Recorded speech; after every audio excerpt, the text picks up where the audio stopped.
তাদেরকে ধরে থানায় দেবেন। দর্শক, আমার পেছনে দেখছেন রাজু ভাস্কর্যের পাদদেশ থেকে সরাসরি আপনাদের যুক্ত করেছি।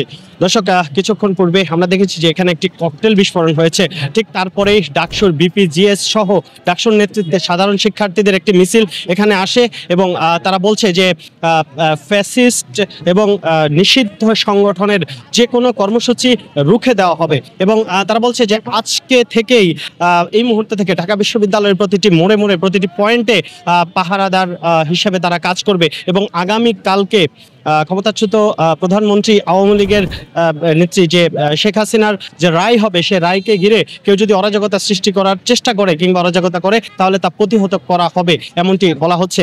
দর্শক, আরও জানিয়ে রাখি যে ডাকসু বিপি সাদিক কায়ুম তিনি হুঁশিয়ারি করে বলছেন আগামী কালকে যে কোনো নৈরাজ্য ঠেকানোর জন্য শিক্ষার্থীদের সঙ্গে দেশবাসীকে বের হওয়ার জন্য এবং দেশবাসীকে মাঠে থাকার জন্য সকল মুক্তিকামী ছাত্র জনতাকে আমরা অনুরোধ করবো, আপনারা প্রত্যেকটা পথে প্রান্তরে অবস্থান নেবেন।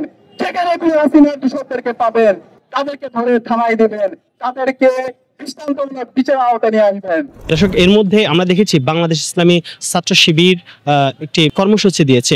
ঢাকা শহরের 14টি পয়েন্টে ইসলামী ছাত্র শিবিরের নেতাকর্মীরা অবস্থান নেবেন। দর্শক, 13 তারিখ আওয়ামী লীগের কর্মসূচিকে ঘিরে উত্তাল পুরো ঢাকা।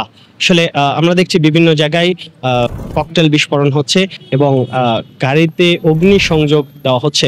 মূলত বলা যাচ্ছে যে একটি ভীতিকর পরিস্থিতি সৃষ্টি হয়েছে রাত পার হলেই 13 তারিখ।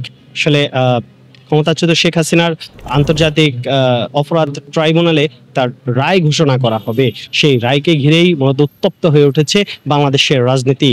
দর্শক, এখন দেখা যাক আগামীকালকে আসলে কি ঘটে।